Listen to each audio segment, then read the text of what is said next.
All right.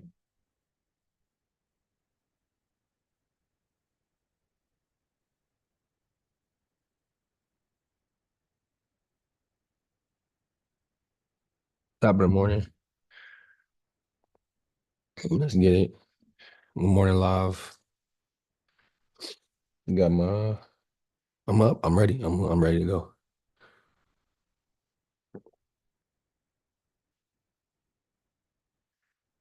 It is 5:34. Let's see what's cooking. Finviz roughly neutral this morning for UJ. We see on Matif down here. UJ is or just the yen. It's battling for positioning over the last day of price. So we see it's hovering on that average of price here. So I would like it to pick a side and then stay on that side.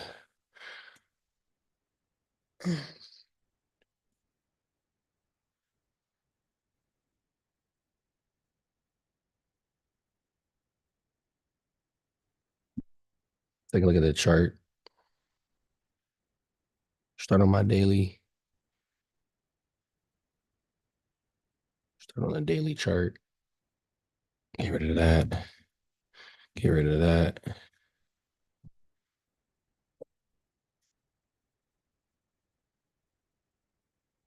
Get rid of that. That's my alarm. I'm gonna leave that for now. 5 minute. I like that there. 15. That's getting respect. Let's leave those. Looking at my volume on my MACD, I do see we're losing volume on the daily. Right, and to the buyer side, we are losing volume. Um, liquidity, liquidity inefficiencies. Right, so there's liquidity. Like that's there's some really high quality liquidity points here. Um, that I could see price in the future coming to grab. Um, just given certain economic conditions don't improve for the U.S. Um, or strengthening of the yen drives it back downwards. So we'll see. We'll see. I like the area that we're in here. I got this daily decision making level that's just really strong level with some inefficiencies sitting on it as well. Let's check the 8 hour decision making level price sitting at right now.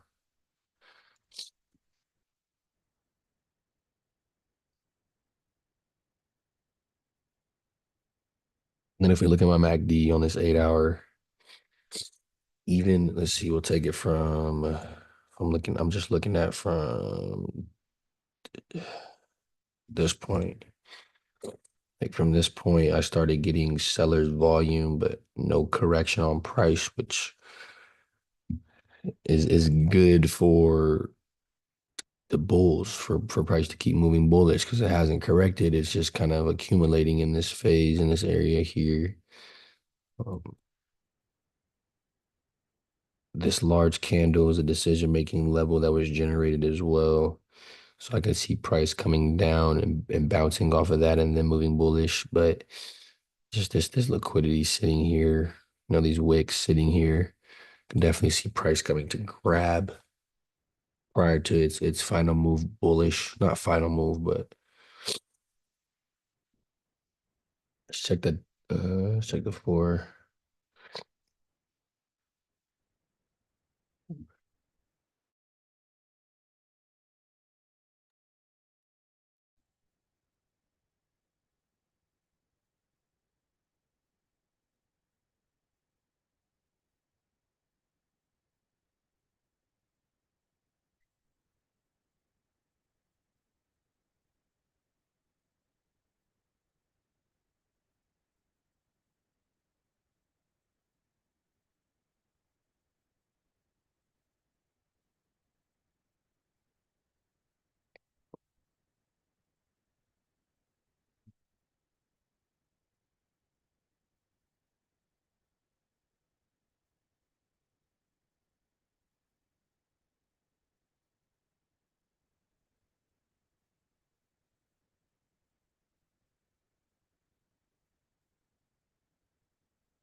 Get some tunes going for myself.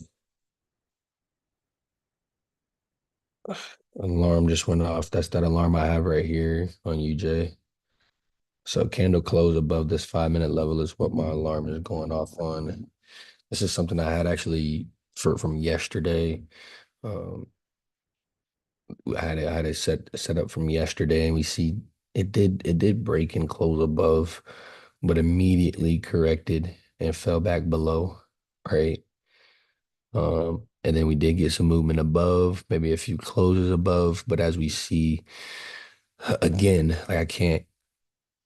I'm gonna keep reiterating this because it's just money every single time, right? Like I'm not sugarcoating these decision making levels any longer when it comes to this three candle structure because it's money. And there it is again on the same level that I put back here, right? So the only significance that has for me is the fact that it keeps revalidating what a decision making level looks like and how not only what it looks like to find said level, but what it looks like when price and buyers and sellers are reacting at that level and kind of communicating at that level. Um, that's what it validates for me, right? And so, like being in this area right now, it's really like a no trade zone, right? Because we've seen the indecision, right? Or the equal distribution of decision, right, at this level from buyers and sellers, right? Not taking price anywhere, right? And then if we just look, guys, we can keep pulling more clues as to why this level is a very strong level for buyers or sellers to make a decision, right? And that's just a 5 minute, right? That's just a 5 minute, right?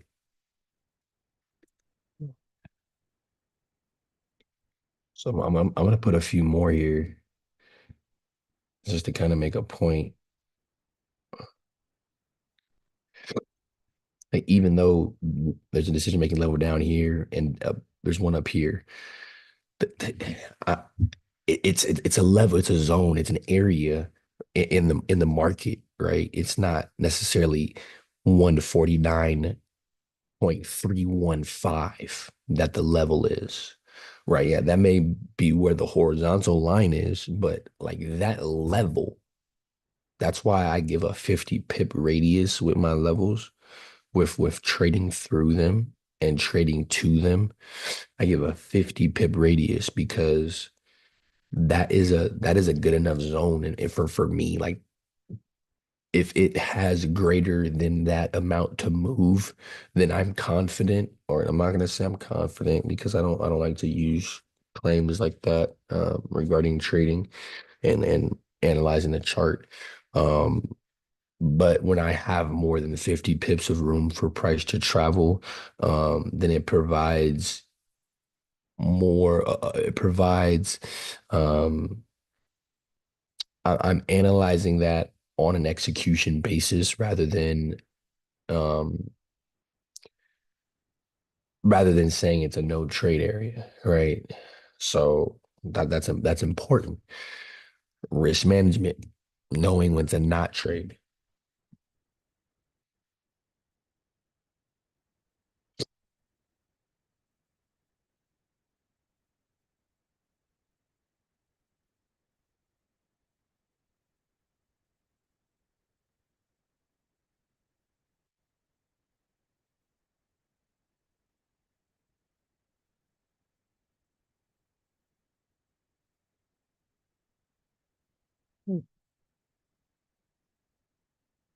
So as we're here, right, and this level, I'm not really thinking about taking any injuries at this time because price hasn't shown me that it wants to move away from this. This is 44 pips right here. From this top level to this bottom level is about 44 pips. A no trade area for me. I won't take trades in this area because there's no need for me to, because I want to get in plays that I don't have to sit here and watch. right? Yesterday I was in three entries. My first two, I had to really sit and analyze and watch, right? As price moved down to decision making level. It was over here where I entered actually. Entered on this, took profit here. And there was another trade I entered up here, took profit here, right? And then there's another trade I entered somewhere over here, ended up correcting against my entry, right? Came back all the way down and somewhere over here put me in profit. And I closed out. It closed me out in profit, right? And I usually like my duration on my trades, if we pull this up real quick. Right, I was in this trade 558 and I was out this trade by 743. That is an average duration for me in a trade. It's about an hour and 15 minutes. Um, rather than in this trade for 32, for 532, out of it by 543. In this trade at 530, out of it by 532. Now I profited, right? And me being in and out wasn't because I didn't have a plan, right? Because there have been situations where I'm in and out, and I'm, if I pull up my trade log, which I actually need to freaking update with these last entries, but if I'm in and out, if I pull my trade log, um, the times I have been in and out, I haven't had a plan. I haven't had a reason for getting in and out. I didn't even have a reason for getting in, right? And so completely different executions yesterday. But just thinking about today, right? Understanding that price did react the way it did yesterday when I did enter, right? Like, cause when I entered on this trade over here, I didn't think it would stop at this level, right? And of course, we don't know what's gonna happen, right? And so we just have to react. And so that's what I did once I got to that level. I reacted. Um, I reacted to enter and I reacted to exit, right? I didn't premeditate anything, right? I didn't say I was gonna stay in this trade for 2 minutes. I didn't do any of that. But anyways, um, we react on our entries, we react on our exits. Um, and so like just pinging this level, what I want to see is I want to see price move away from it. Right. We don't have any news today, which is it's kind of bad. It's I mean it's not bad, but um excuse me.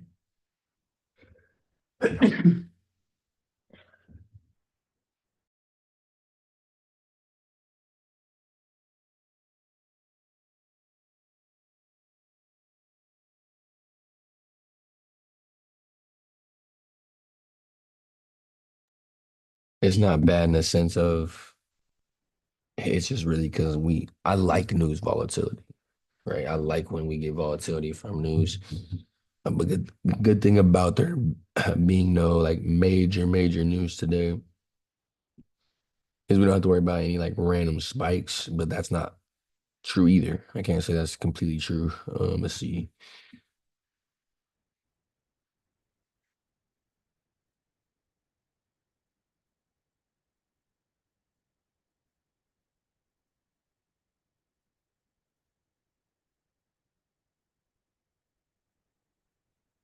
All right, so let's check something real quick. Trade balance for the yen, import price. Okay. So import prices, export prices that came out a few minutes ago. So export prices have, let's see, the price of the United States will define as the rate of change in price of goods and services sold by inhabitants of that country for buyers or exchange rate impact the price of export.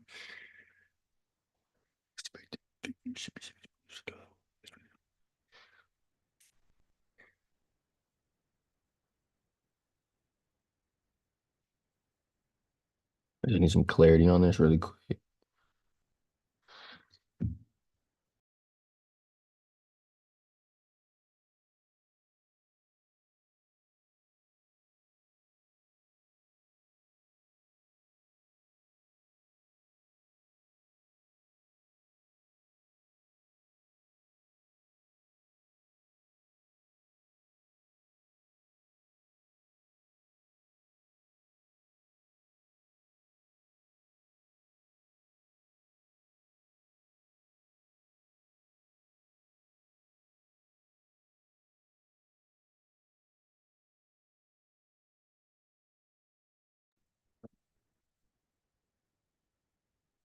All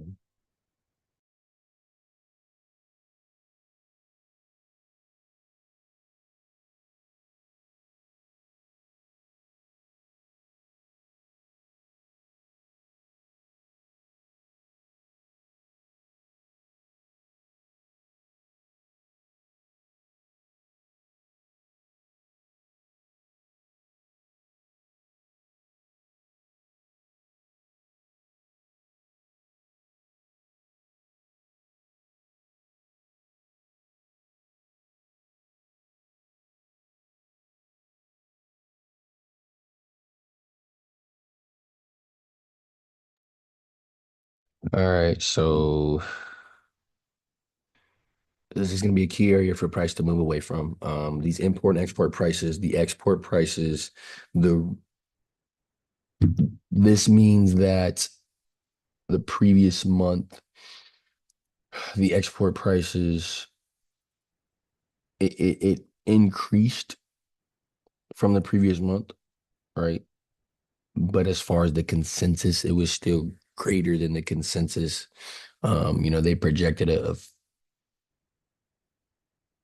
They projected a greater increase in export prices, right? From previous to consensus, right? But it only increased a little bit, right? And so import prices import prices decreased, right? It was the same as what it expected, but it decreased. So we're paying attention to the negatives, the negative number. So import prices decreased, meaning that it is now it should be cheaper for us to get products imported.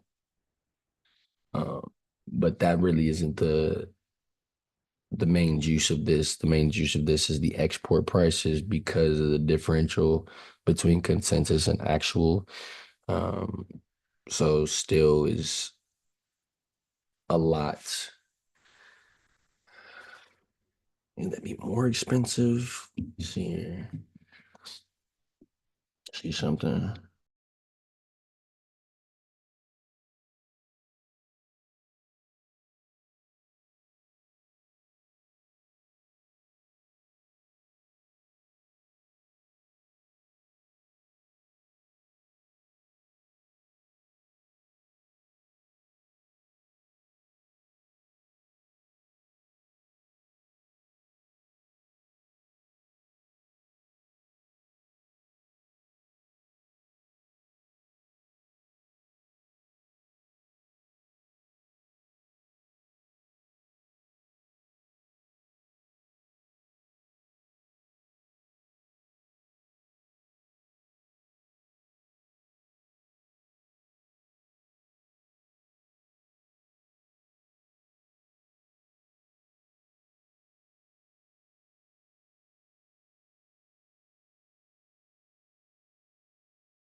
So what this is saying,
All right, so the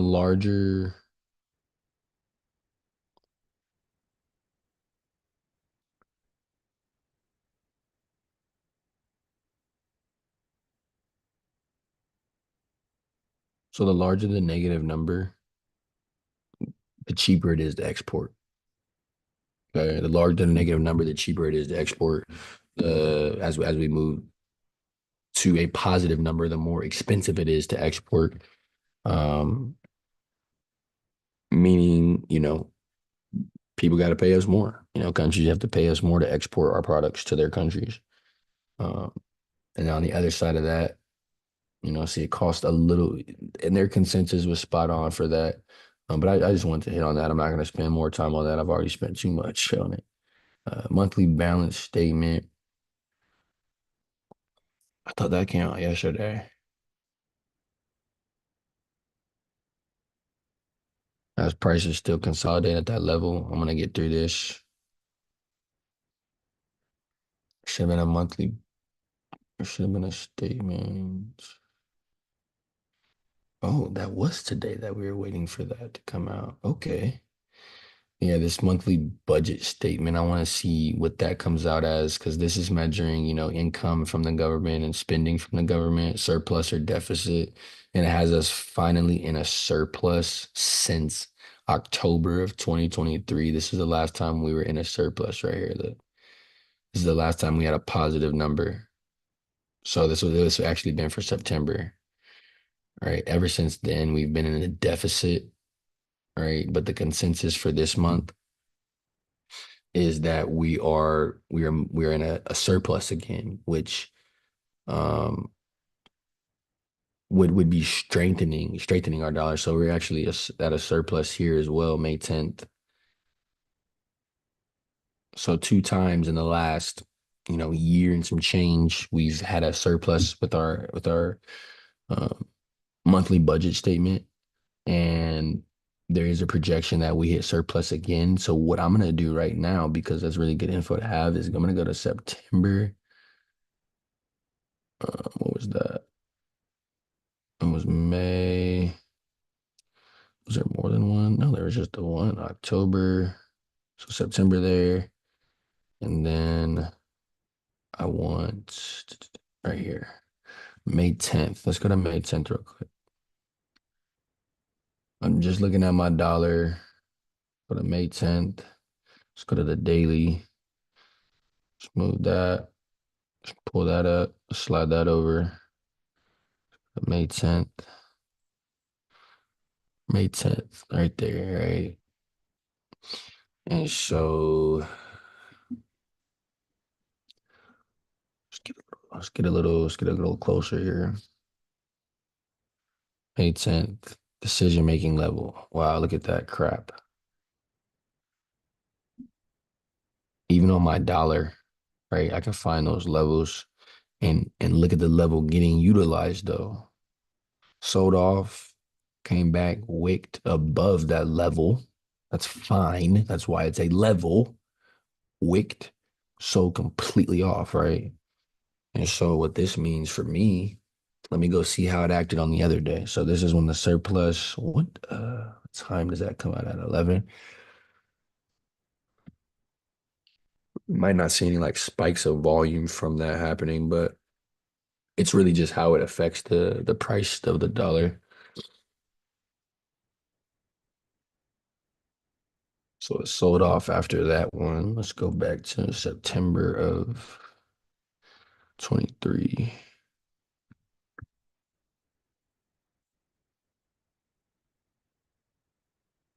September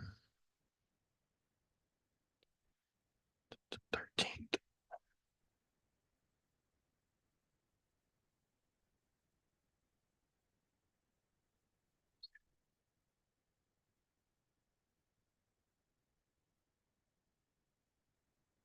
Okay, so we have two opposing movements, right? We have on September 13th when we had this initial surplus and this is beautiful. Let me show you the difference. Right. Let me show you the difference. As the yen, look at the yen, look at the yen, look at the yen, look at the yen. So this is the yen. Now it is now oh my goodness, guys. All right, watch this. Let me pull up let's pull this up. Let's pull that up. Let's pull this up. I love this. I might enter a buy here shortly. Let's see how price wants to correct and react. But watch this. Watch these puzzles get put together. First piece, right? First piece of the puzzle. Ignore the yen for now, but let's focus on September. Excuse me, I gotta sneeze.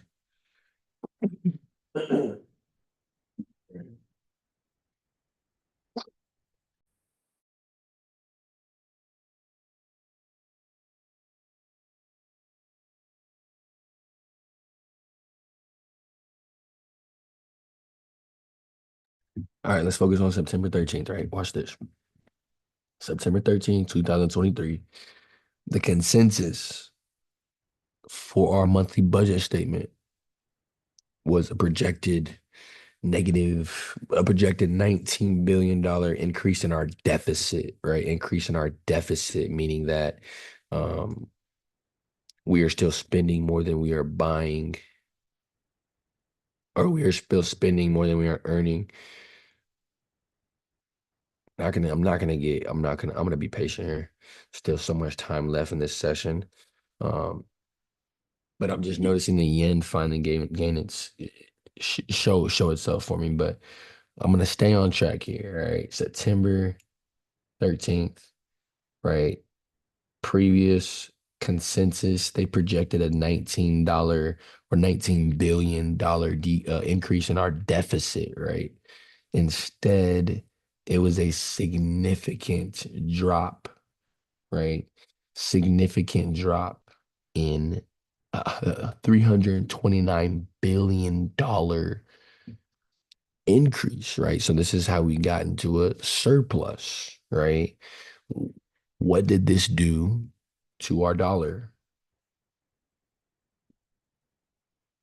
right? What did this do to our dollar? It improved our dollar significantly. Why did it improve our dollar significantly? Well, let's go see how it would not improve our dollar first. And then I'm going to come back to that one,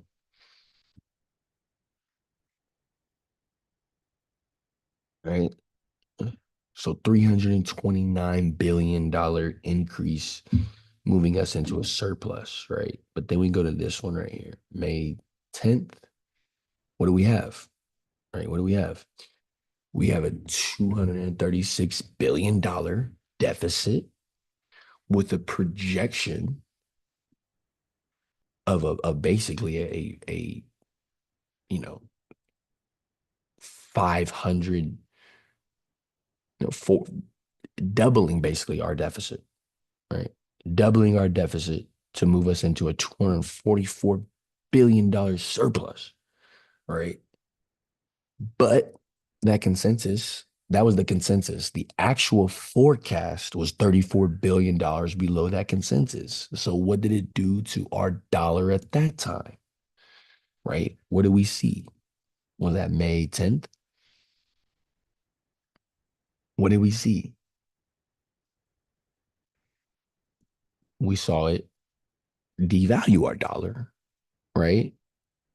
That is because of the consensus, guys. That is because of the consensus. It's not because there is still a significant increase, right? From month to month, like it was a significant increase. But since it was so far away from the consensus, that's why it hurt the dollar, right? That's why it hurt the dollar in the opposing view on September 13th. They didn't even see it being possible for those forecasters and the people that made the consensus, the analysts and the strategists, they didn't even know that it was possible for us to get a $329 billion increase, now moving us into a surplus, which this then appreciated our dollar.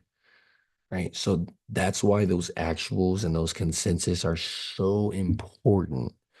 right? And so we're seeing that. We saw that on September 13th. So we can hold on to those two examples as we look at today, right? As we look at today, because we're currently in a $380 billion deficit, right? We're in a $380 billion deficit, right? Meaning we are spending much more than we are earning, right?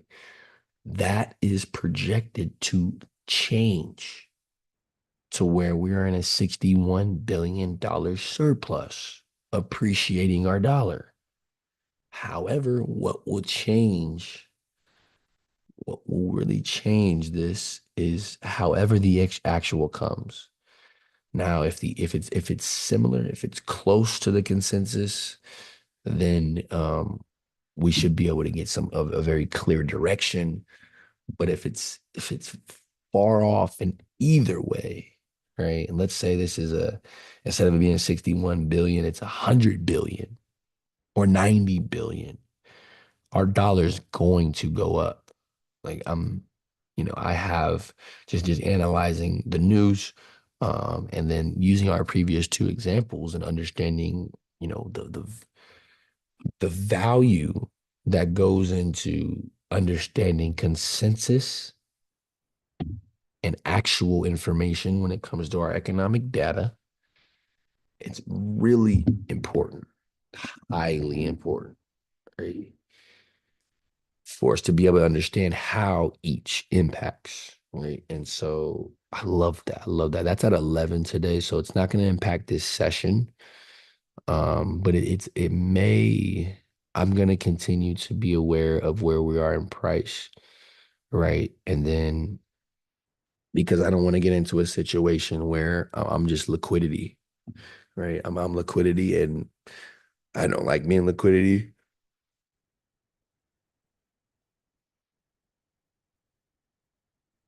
All right, so that's that. That's really all the news I wanted to get into. Crude oil stock change. They seen those numbers, a significant decrease in the crude oil stock because there was a decision for Iran not to strike Israel's, or maybe vice versa. Um, but either one, somebody was staying away from their oil fields, so that it like devalued the price of oil. Um, yeah, because they weren't too concerned about the oil fields being impacted, right?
All right, so it was actually um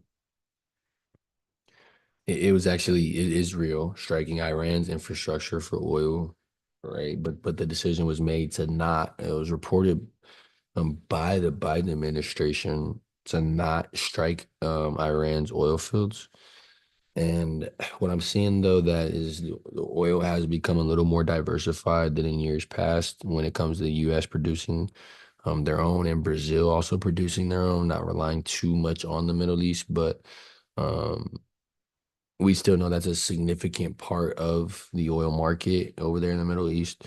So it would have, impact on the dollar, right? If say, play it forward and those oil fields were striked, this would increase the demand for the dollar because it would cost the same amount of dollars to purchase oil, right? But if the oil prices are going up, then more dollars are needed to purchase the same amount of oil.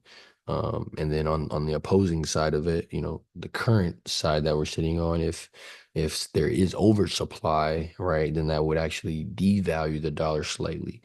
So it'll be interesting to see how that unfolds and that transpires. Um,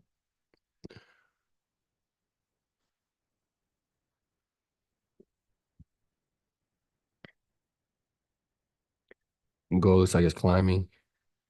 Gold climbing. I still got gold to 3K. Go to 3K. That's been my sentiment ever since September 18th. Go to 3K. September 18th is when the Fed cut the rates.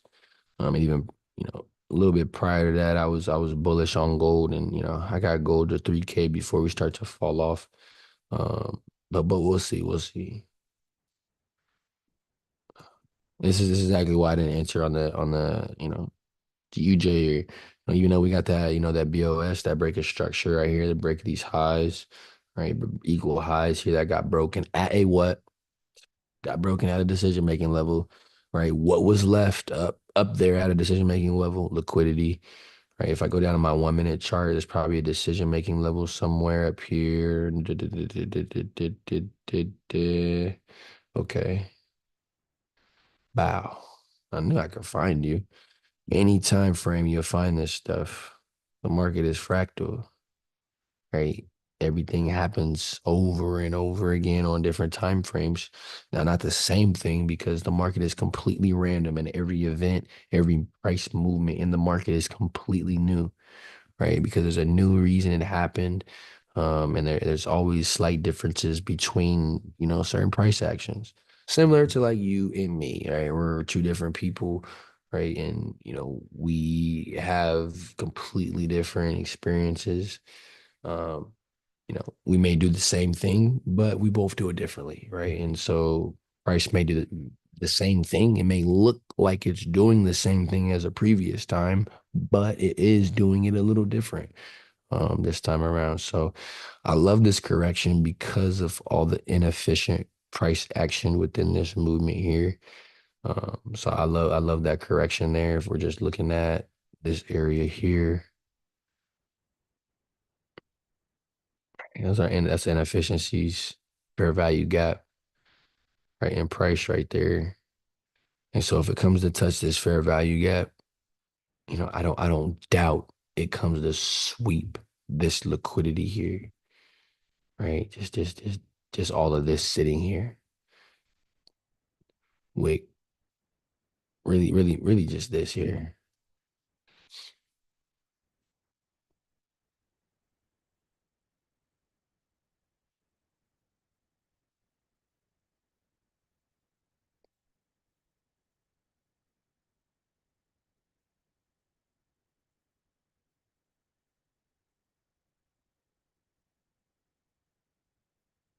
We'll see what happens.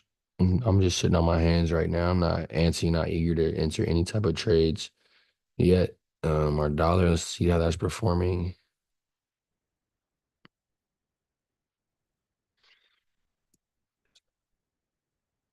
daily. Daily bucks. Yeah, it's a daily level.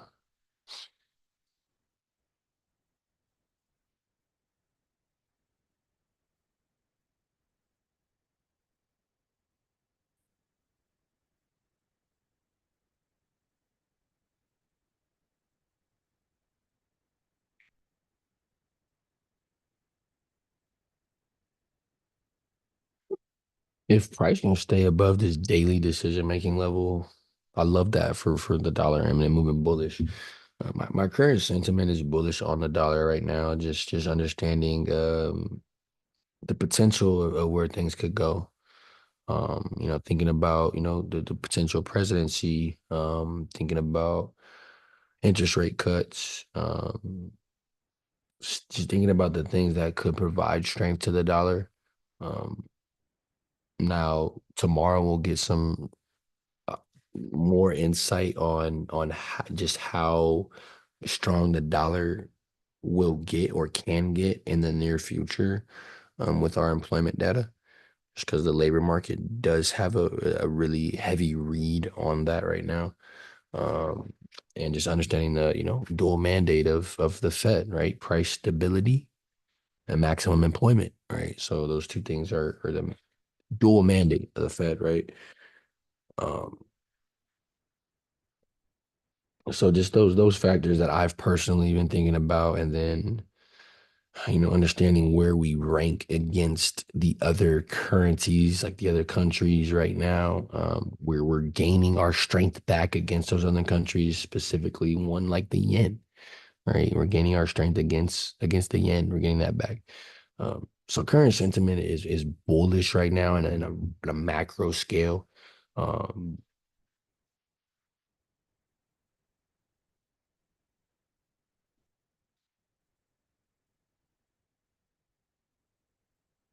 Okay, so I'm gonna sit here and be patient, wait for an entry. I like buys, right? I just didn't like those buys, right? Why didn't I like them? Marcus, you just saying that because it corrected right after. No, I'm saying that because we reached a peak on our MACD, on our volume. We reached a peak. So for us to continue higher, it was a matter of time for us to correct that, right? We just had this break of structure with these equal highs, right? Oh, look at that though. Look what we ran into. This is so beautiful. This is why I have a 50 pip radius. From top to that is 44 pips. This is why I have anything greater than 50, I'm okay with entering. Risk is higher the closer we are to 50, but I'm okay with entering the greater the you know the greater it is.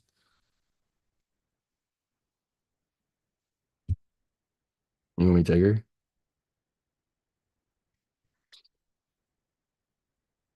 And so not only did we get this break of these equal highs right here, not only did we move above that 5 minute decision making level we were struggling with yesterday, and my 8 hour decision making level with just understanding the difference in time frames, I give my 8 hour a little more credibility, right? But then we get up here, and what's over here?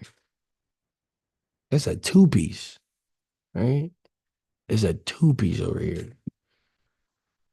We have two decision making levels. Once again, three candle structure is just money. Put this three candle structure up against any system that finds decision making levels, support and resistance, whatever term you refer to. Put it up against any one of them, right? This level is going to win, right? Because it's not a set area. I mean, let me reverse a little bit because we just have to understand that however you find your support and resistance, decision making levels, zones, whatever you title them, I and us here at Bloom, we call them decision making levels. We don't really refer to support or resistance because once supports gets broken, then it turns into resistance, and once resistance gets broken, and then turns into support, and yada yada yada, and just following that. When I first started trading, it was very frustrating. So I as I developed in my trading, and then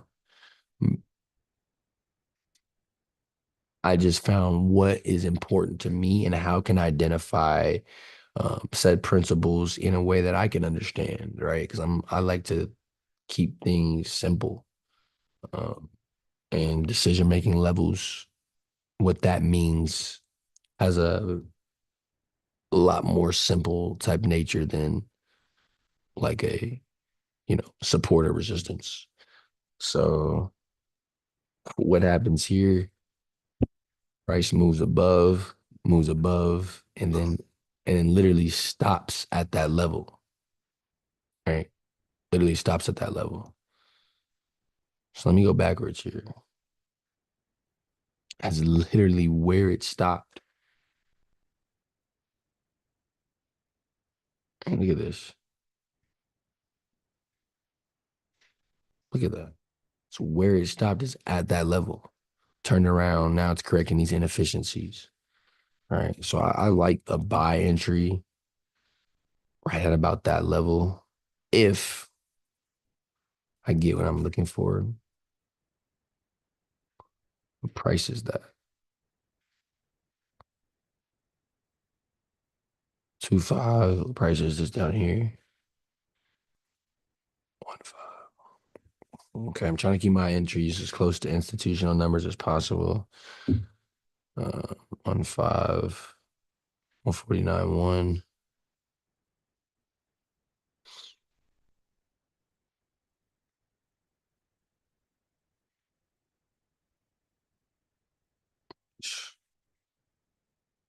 I'm just gonna continue to analyze, see a few entry points that I may like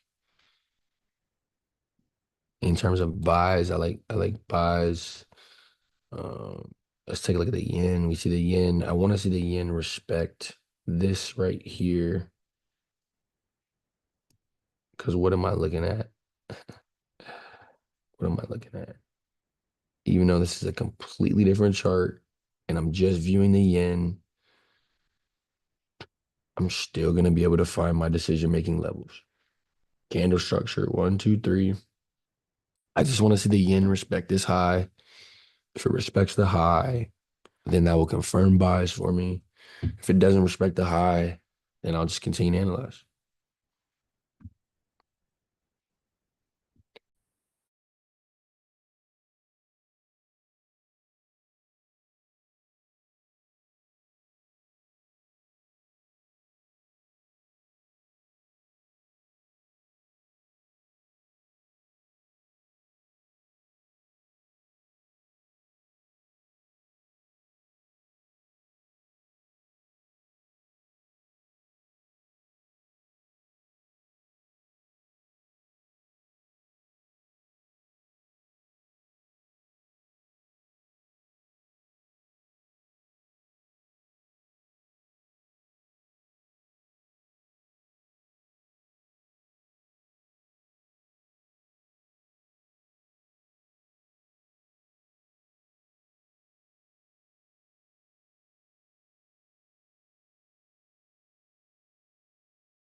Now, so maybe getting some turnaround. We'll take a look here at the end. It's like the yen respecting that level. Just give me that respect. I like buys. You see, I'll be entering buys right here on UJ at a point zero 0.01. Still rocking my point zero 0.01 lot. I don't need to increase yet. I'm good with the point zero 0.01 lot. You know, when we think about account growth, so as I thought about it, wondering with it, uh, I know I'll be able to fund my account.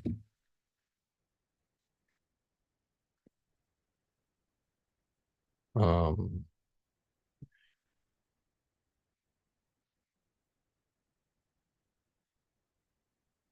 I'm still making transitions, with my life, financial situations and whatnot, like from,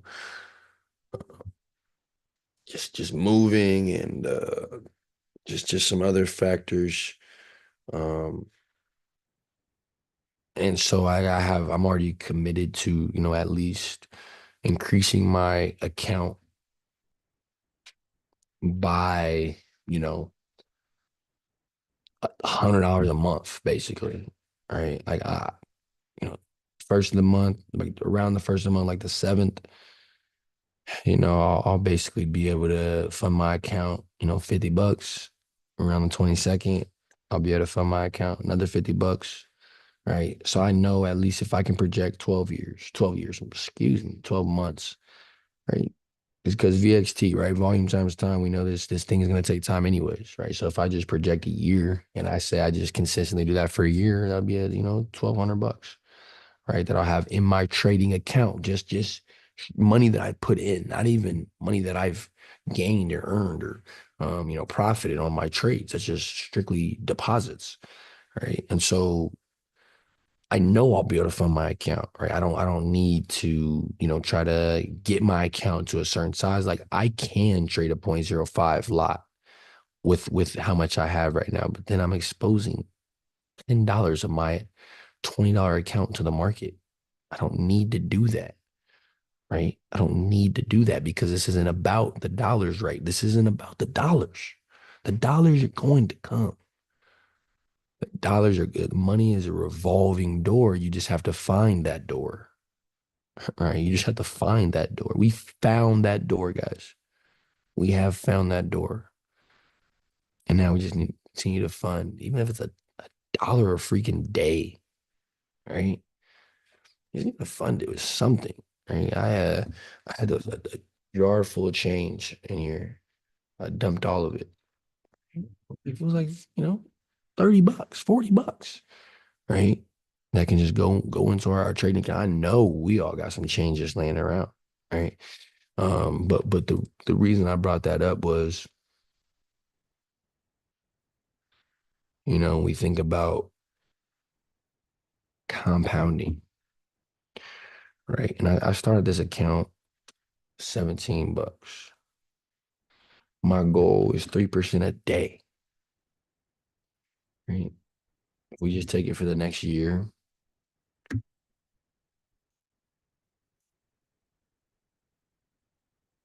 And let's just get realistic. Because I'm not going to trade every single day. That's every day of trading. I'm going to trade every day. Let's just say I traded 130 days. It's half the year I traded. Don't include weekends, but I invest every single dollar, right? So I start with $17. This is what I started with. Reinvest every single dollar, 3% a day.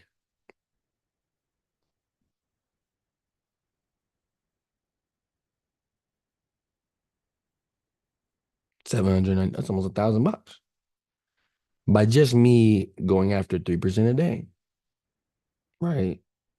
By just before summer, I'll have grown this $17 account to around $794, right? But then we look at what is 3%. Okay. That means I only need to earn 51 cents.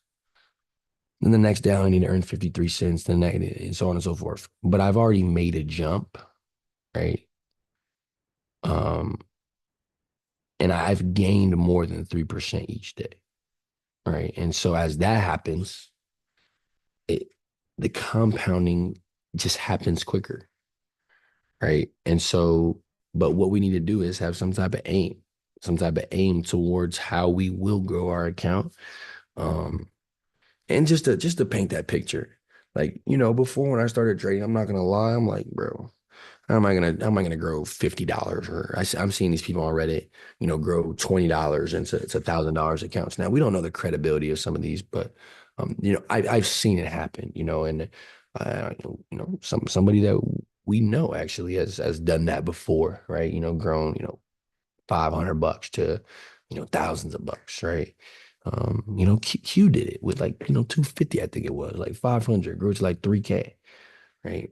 Um, and so we just have to be able to be okay with the dollar amount, right? And I think most people quit in trading because they're not okay with the dollar amount. They get overwhelmed by thinking they need more capital.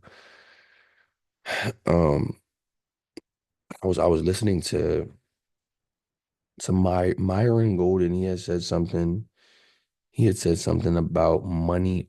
Money has always been there for us. It's always been available to us. It's just about the decisions we make. Like that's what it comes down to, the people that make it and the people that don't. It's the decisions they make. It's not the money that they have to be able to fund their, business endeavor, which does play a factor. Um, you know, but the main point of it is the decision making, right? And that's what trading teaches us. Decision making, decision making, decision making, decision making, right? And that has a great impact on our bank account, right? Great impact on our bank account.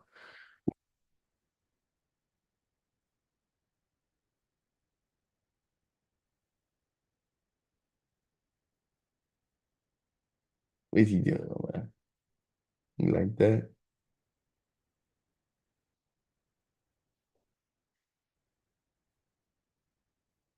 Look,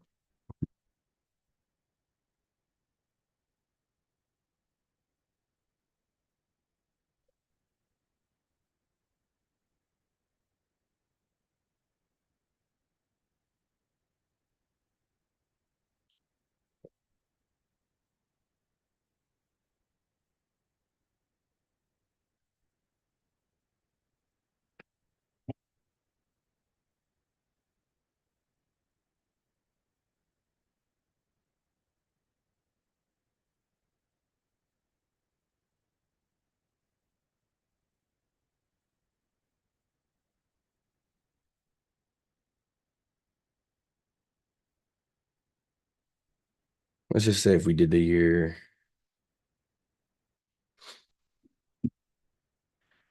to date or year, basically a year from now, 3%, right? 37,000. Now, prior to this, did you even know that was possible? Because I didn't.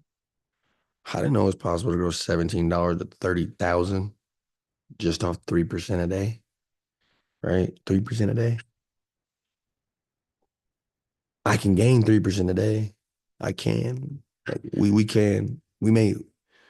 But then on the other side of that, what do we have to do? We have to preserve.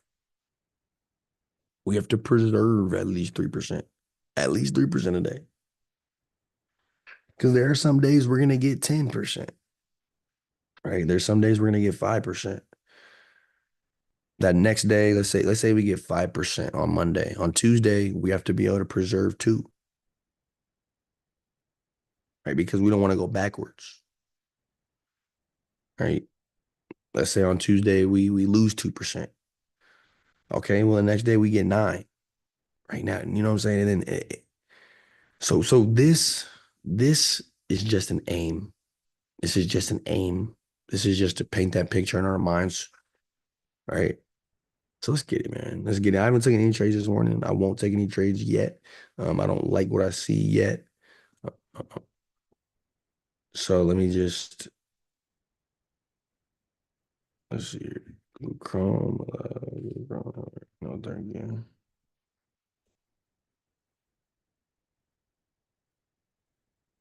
X Finviz still sitting at a plus. So Finviz has not changed much. Uh, the yen, the yen's still below where I want it, where I want it to be in price. So I like the way the yen is respecting this level. Um,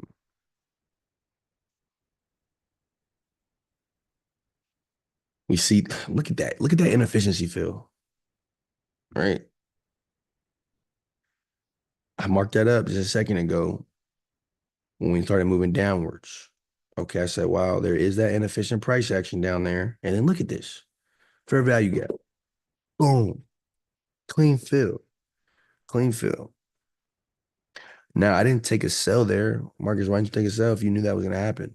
Well, first of all, I didn't know that was going to happen. I thought it would, just based on the consistency of price, you know, moving towards and filling inefficiencies in price, or fair value gaps, if you heard them, FVGs for short. Um, but I'm in a no trade area for me right now. Like I don't like this area that I'm in. Like from 149 up here all the way to this level. Like I don't like this area. Um, Actually, it's from this level to this level. That's 53 pips. Slightly over my 50 pip radius, but I still don't like this level. I just don't. I just don't. But what do we see price come in and stop at once it completed this inefficiency? Where did it stop? Price is sitting right here. Look at that, guys. Look where it stopped. Look where price stopped. Right? Right on the decision-making level. And yes, this is a 5-minute decision-making level. So the strength of that area, it's just off pure um logic, the higher the time frame, of course, the stronger that price action because there's more data within that. But that doesn't change my decision-making levels. Like I still deem importance to all decision-making levels based on how they are being utilized, right? Based on how they're being utilized and based on when they are being presented on price in price, right? And so like this one and this one is really close to this one, right? It's really close to a decision-making level that I already had that we saw get utilized, right? It's not like this is just some random point in the market, right? And what we will find about these levels is they are rarely at just some random point in the market. That's what's so beautiful. Like, man. So I want to see how price reacts to this level here. I'm gonna get some coffee here in a second.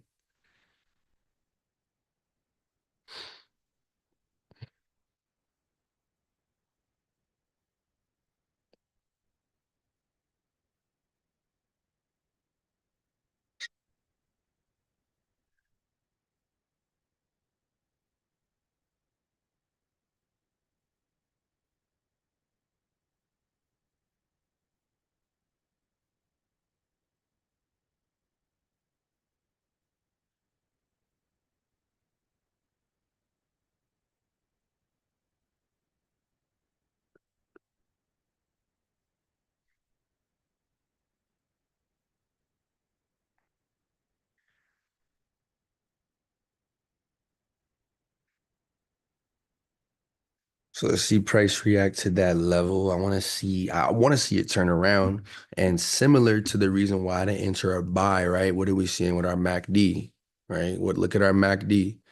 Maybe reaching a peak, right? Maybe reaching a peak, right? And yes, we're now moving below this level. Keep an eye on liquidity here that I talked about at the beginning of the call.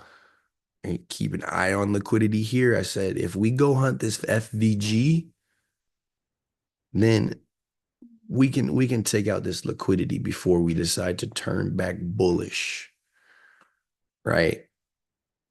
And so 149.15, love that entry point.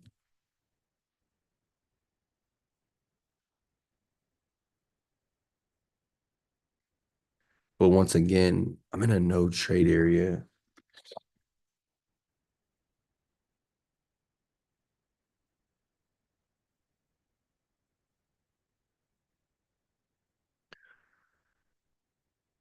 I like that play there though. If I wasn't in this area, I really enjoy, I just don't want to trade in this area, guys. I'm not going to.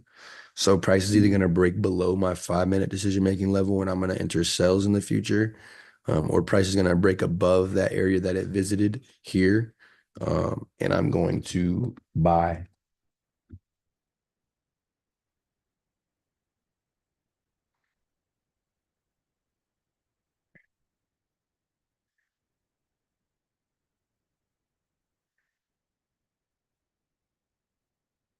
Tell you what, there are some inefficiencies that was left on this way down as well.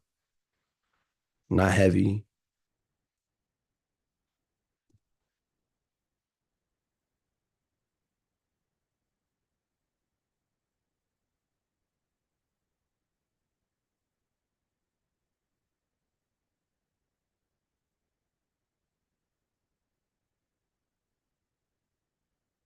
Yeah, I like the dollar staying above that decision making level on the daily.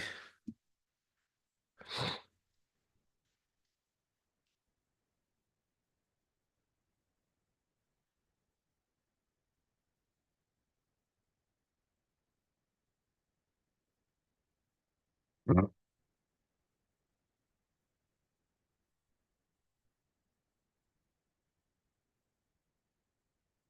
Look at that respect.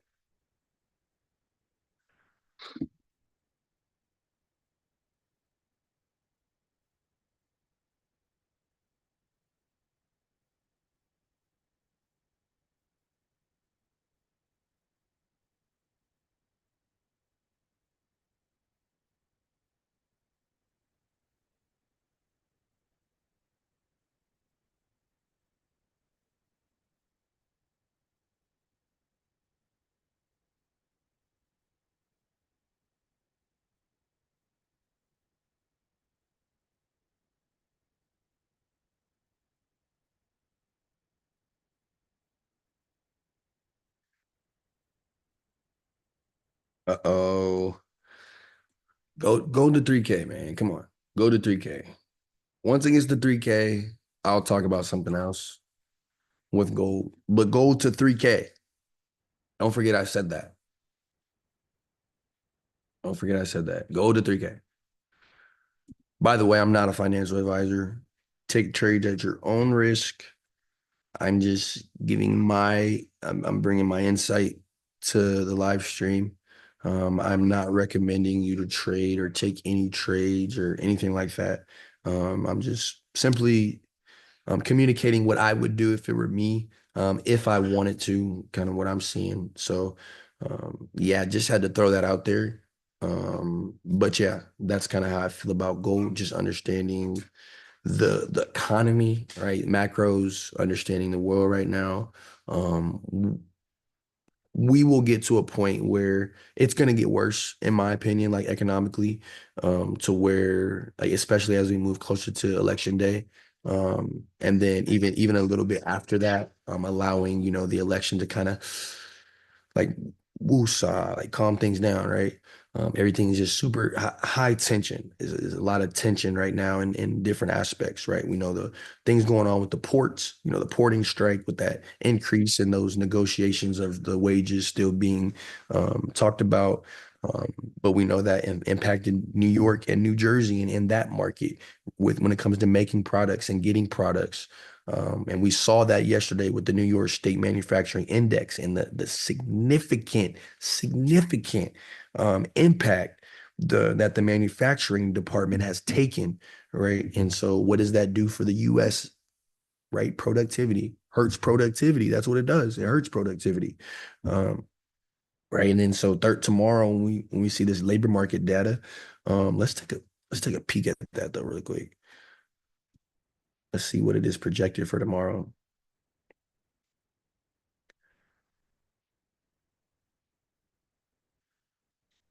Okay, so look at this. We had the New York State.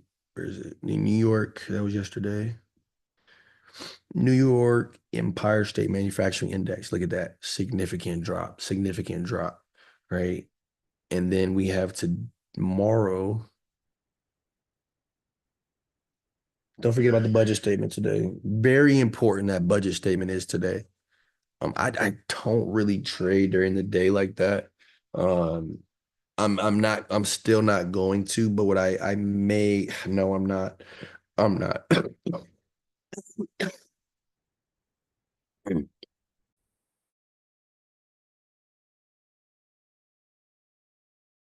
I was gonna say I may trade tonight or later when the market opens this evening, but I'm not. I'm not. I'm gonna analyze how price is being affected by this. Because especially the dollar, just the dollar. I just want to see this result. But tomorrow we got Philly Fed Manufacturing Index, right? And then you know what I'm gonna do? I'm gonna get some more insight on how the porting strike and how that has impacted the Philly Fed Manufacturing Index. Because what are we getting? Basically, the forecasters are saying, okay, we're going to receive a 1.3 point increase in our manufacturing index from the previous month. Okay.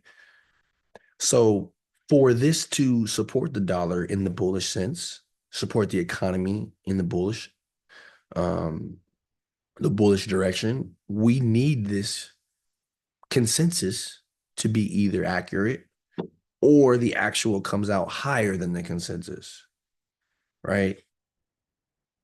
I have speculation just based on my context clues from news from yesterday. Once again, like I said, the things going on with the porting strike. Uh, I have speculation that this number is going to decrease a little greater than just like slightly. Like it's not going to be slightly off. I think it's going to be like in the negatives. But I'm going to gain more insight on that. Give me just a sec. As price is, what did I look what just happened, right? Hit our peak on our MACD, and what's happening now? Price is turning around. Where did it decide to turn around at? Where did it decide to turn around at? After the inefficiency fill, right? After let's reverse. Let's reverse. Let's put it in reverse. Put it in reverse, Terry. Put it in reverse. Right? Let's reverse it up. Watch this. Right? Before this was there, right? Before that was there, before we knew about that, right? Before we knew about volume, right? Take this. Before we knew I liked that entry, hide that for me real quick. I don't even know how to get that back. I could have just deleted it. Watch this, right? Inefficient C in price action. Bada bing, bada bang, right? Okay, let's piece this together. Okay. Why does price have to turn? Wait, okay, no, I mean, I said that. What can indicate price turning around at this level? Like, what can indicate price wanting to go hunt that inefficiency? Okay.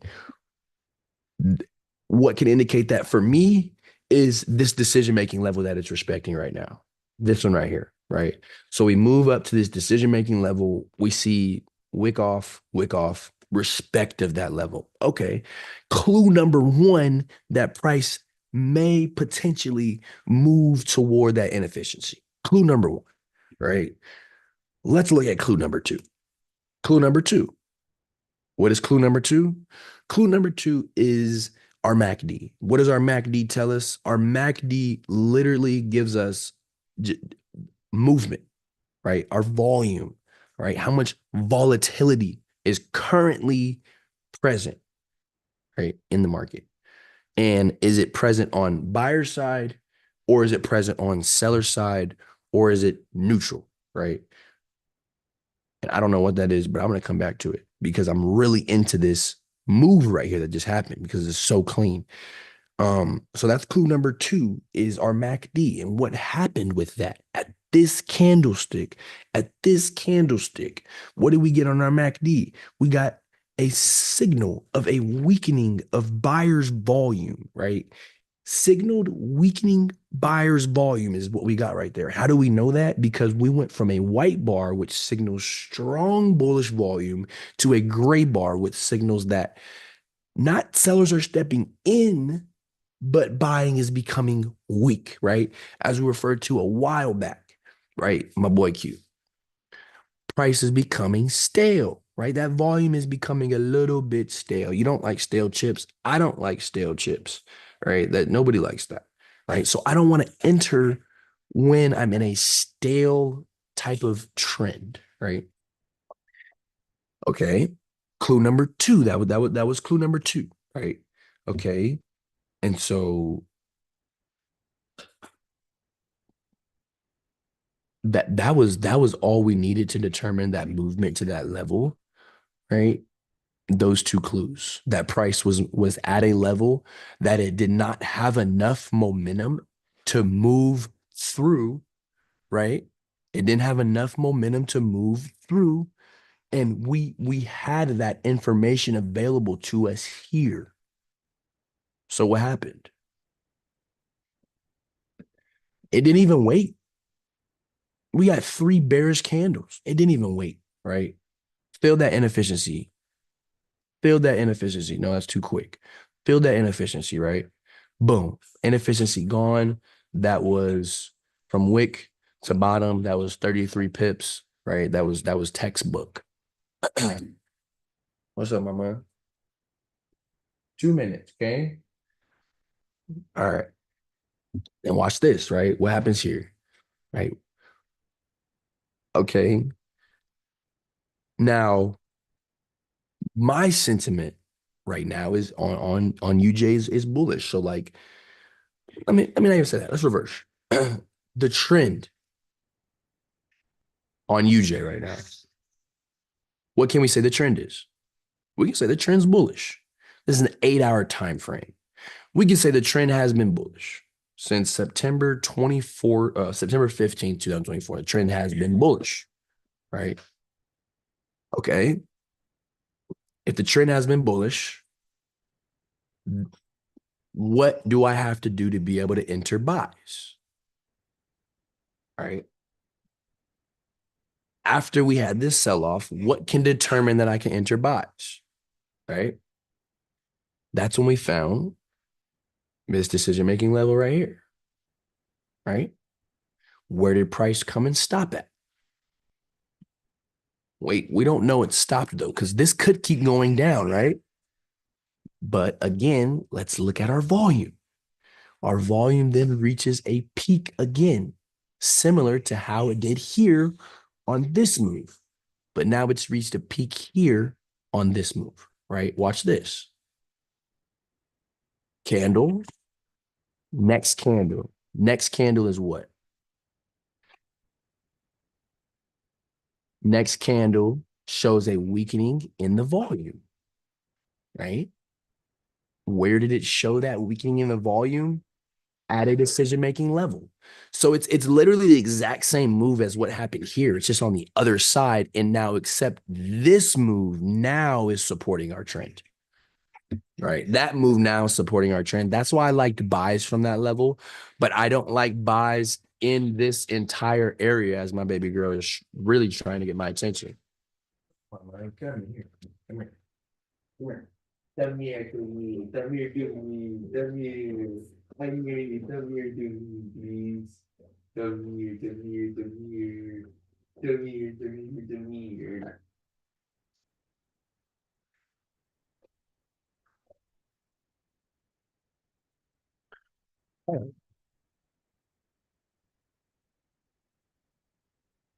Sorry, I hear you. I hear you, mama. I hear you. Yep. You want to see? Hmm. You want to see? You want to look at these decision-making levels, mama? Hmm. You see the volume, mama, getting weak here? Look. You see that color? Look. Look. It's gonna go up. Actually, we don't know what it's gonna do, but mama, okay? It could. It could go up.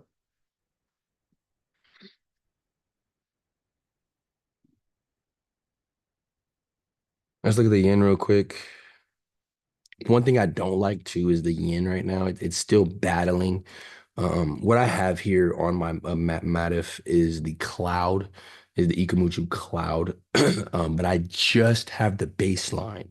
I just have the baseline because the baseline reads 26 periods of price, right? Anytime you guys hear periods in trading, it's referring to time frame, right? So this is reading 26 1 hour candles, right? Which is giving me a day. I just like that formative because it just tells me, okay, the yen is above here on the day, or the yen is below here on like the uh, ranked up against the average day. So right now it's been battling the day, like the daily, right? I don't like this. I like more of this, right? The consistency of it being above, right? I don't like when it's staggered off. So I'm not gonna enter any buys. I do really like that buy entry, like that's a really, really clean entry, guys. If I'm being completely honest, I really like that entry. I just am in a no trade radius right now from 5 minute level at 149.53 to 5 minute level at 148.99, right? Those two are what keeping me, those two areas are keeping me out of this entry. Um, but let's see. Let's see if I can get my indicator back. Not my indicator, my position. I put hide, but I don't know how to unhide. Actually, there's this layer thing over here, isn't there? Yes, there is. If you guys never knew about this, this is the first time I've ever used this, actually. I knew it was always here, but oh my gosh, this is amazing. I forgot because you normally know, like you can hit, if you go to this eye, you can like hide all, or you can hide drawings, or you can hide, you know what I'm saying? But I forgot I can hide individual things. That's insane. I love that. Love that for us. But that would have been my out entry that I liked. And we see Price didn't get there all the way. But like I said, we the way we just pieced that together, I still would have loved that entry, but no trade area. So I don't need to take it. I don't need to take it.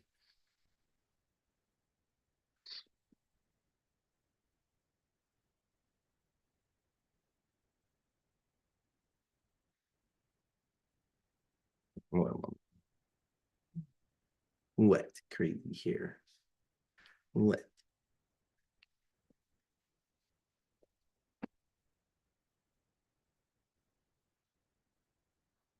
Hey, pretty. Which needs these do? Dish need be girls. Mm-hmm.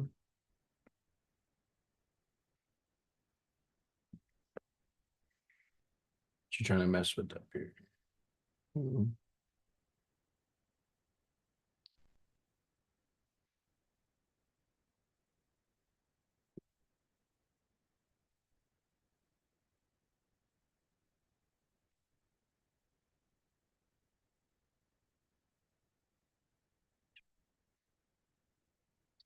Once price gets up here, I'll see how it reacts. I want to see how it responds, or I will react.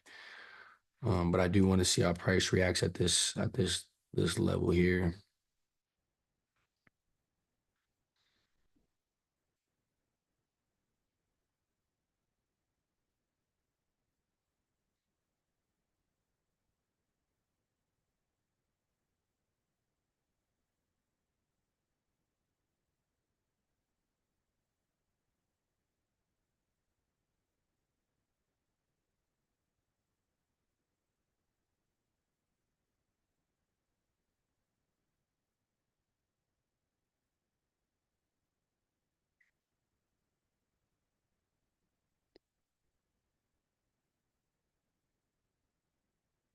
It's nice.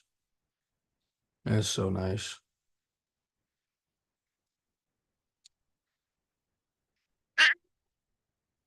Think so too, mama. I think so too.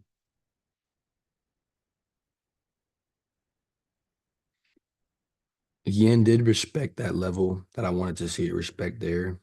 So I just want to see it stay below that. So there's still, plenty of time left in this New York session. Ain't pretty. There's still plenty of time left in this New York session. What you want to go, mama? You want to go back? There's nothing up here for you to grab. Hear me touching daddy's stuff. Look at all that hair.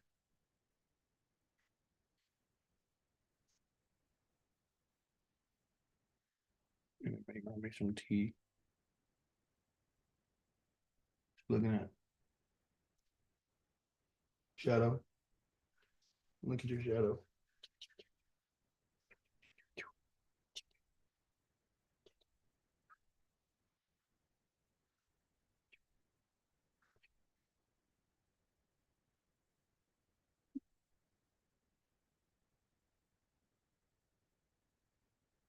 Just think about how many charts this little one's gonna see by the time she's like 5. She's gonna see so many charts, so much price action. Just wonder how more simple like charts will be for her when she gets older.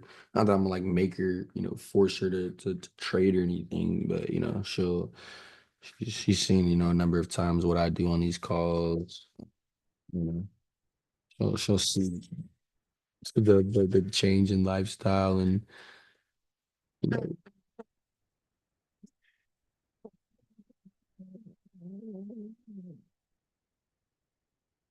that's oh my goodness, that's beautiful right there. They're 23 pips, 30 right there on that move. This one's another.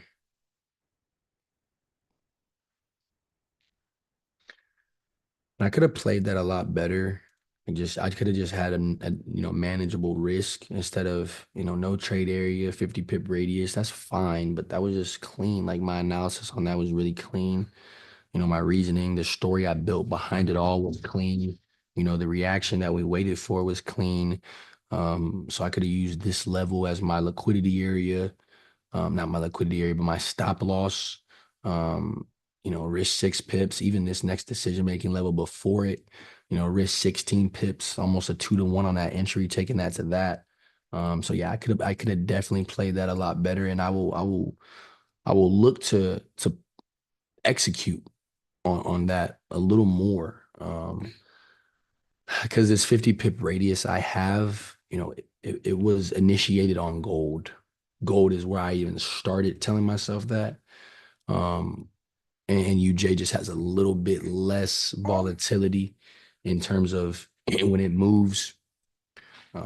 50 pips can be covered on gold in one candle, versus like a UJ.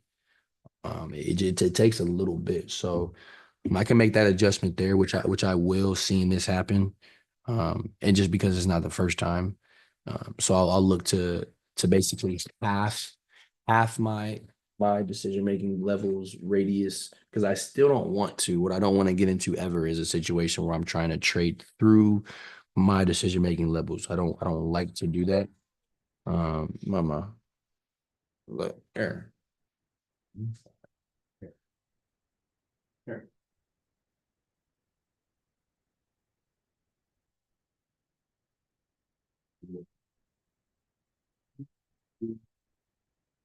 It's easy, girl. Come on. Let's go to sleep. Don't worry. Don't worry.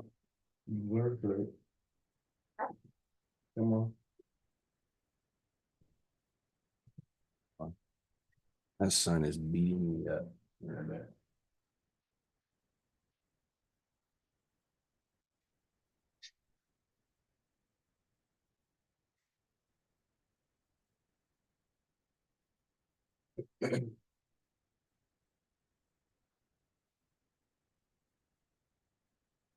All right, look at the difference in volume on our MACD from where we are in price right now versus where we were at price when our volume was at a peak, right?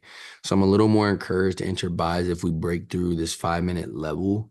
Um, because look at our volume, right? We reached a peak at this level, and now we're price wise really close to that same area, but our volume's a lot different. Like it's just beginning, right? We just got fresh dot, fresh volume, right? Fresh movement, right?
There's into the pie. I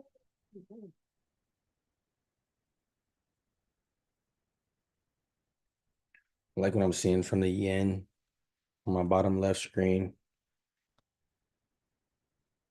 Still respecting that decision making level, showing a strong bearish candle. We just got our break of that level from earlier, right? That 5 minute level, fresh volume, fresh dot, right? Clean right there. Check the 5 and check our dollar.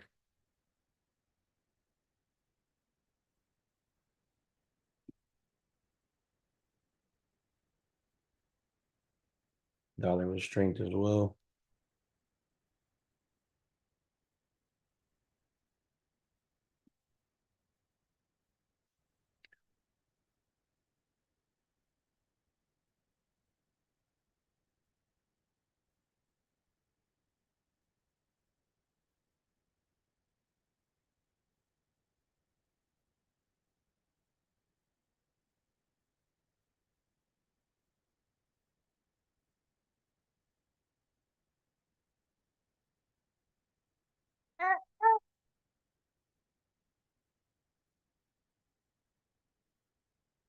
Few minutes left on this call here. So yeah, so I just entered that buy. That'll probably be my only entry I take for today. Um, just because, as I move closer to the New York session, whatever trades I'm in, I'll keep them. But I won't look to enter anything a little bit later. 3 trades is my daily max that I take. 12 trades a week is my daily max that I'll take. Um, and so I got my risk in place. Zero point zero 0.01 lot, 1,000 units on that UJ entry right there. So I like that entry. I'd love to take it to where somewhere around 150, 149.7, as we, move bullish on UJ. Understanding that the yen is weakening on my Mativ, right? So I want to continue to see the yen stay below that daily average. But other than that, guys, I'm gonna go ahead and wrap this call up, so I get my little one back to sleep, make a bottle, get her to sleep, hit the gym, make my lady some tea to get the 9-year-old to school. And yeah, it was a really, really good call this morning. I try not to say like I'm proud or happy or this and that when it comes to like my trading sessions. I just want to have a really balanced mindset behind the execution process. Because even when we even when I don't take trades, being able to analyze the market and being able to build a story around, okay, buy here or okay, sell here, matters to me. And we saw today just the way the puzzle pieces, right? The pillars that we pride ourselves on with trading at Bloom. Like it is just money. It's money. And today we saw decision making levels get validated, right? We saw our MACD communicate well with us when it comes to price and movement. We saw fair value gaps get filled. We didn't have any news to stir volatility. We utilized Matif and being able to separate our currencies, right? To be able to understand what type of strength does the yen have against the dollar right now to determine how that could affect UJ. We built a sentiment around understanding how the monthly budget statement later that releases at 11 a.m. Mount Standard Time, how that can impact the dollar, comparing September 13th and March 10th, and the difference in actual and consensus. Right, those two differences are so important when we're talking about economic indicators. We looked at tomorrow news and understanding that the labor market, right, will have a heavy hit on the market no matter what, if it's bullish or bearish, right? It's going to provide some volatility and some context to how our economy is doing and how it could potentially continue to unfold. And then the Philly Fed Manufacturing Index, which I'll have some stuff I want to throw in the Discord. Actually, give me a sec. One sec, because I want to get this before we get up.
And so I just basically wanted to confirm that um the Philly Fed would be impacted by the porting strike, and it is confirmed. We won't know exactly how great that effect has had until tomorrow's news is released. But based on yesterday, New York State Manufacturing Index, um, based on how far off their consensus and then the actual data came out, I have the same sentiment on Philly Fed Manufacturing Index. So I want to see actually the Philly Fed Manufacturing Index give me some really bearish data. Now, of course, I'm going to take what they give me, but just understanding how manufacturing is impacted as a whole is kind of what I'm getting at. But other than that, damn good call this morning. And we'll be back same time tomorrow. Um, Bloom CLQ, he's traveling tomorrow. Yeah, he'll be on the call tomorrow. He'll be on the call from Montreal, Canada, if I'm not mistaken. So hopefully he has some good scenery to show me because I'm a man of scenery and nature. But other than that, we always appreciate you guys tuning in. If you tuned in on the Zoom call, if you tuned in on the YouTube live, no matter where you're tuned in, at least you're tuning in, right? Other than that, I'm Bloom CEO Marcus. And we will see you guys tomorrow. Say bye, mama. Bye. Say bye. You doing all that talking now? Say bye, Brady. Say bye bye. No, she wants to go to sleep. All right, I'll catch you guys.